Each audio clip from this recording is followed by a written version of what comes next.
30 1 2 3 4 5 6 ఇదిగో నువ్వు ఎన్నిసార్లు లెక్క పెట్టుకున్నా ఒక నోట్ తరగదు పెరగదు. తప్పుకో.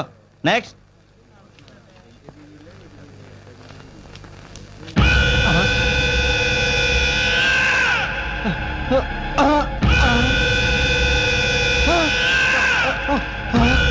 నువ్వెక్కడికి తప్పించుకోలేవు. మర్యాదగా నా డబ్బిటివ్వు. నీ డబ్బా నా దగ్గర ఎందుకుంది? నీ చేతిలో ఉన్నది నా డబ్బే. ఇది నీదెందుకు అవుతుంది? నేను రాత్రి మగళ్ళు కష్టపడి సంపాదించుకున్న నా నెల జీతం. పిచ్చివాడా, ఈ దేశంలో మధ్యతరగతి వాడి సంపాదన ఎప్పటికీ వాడి కాదు. నేనే ఇవ్వను.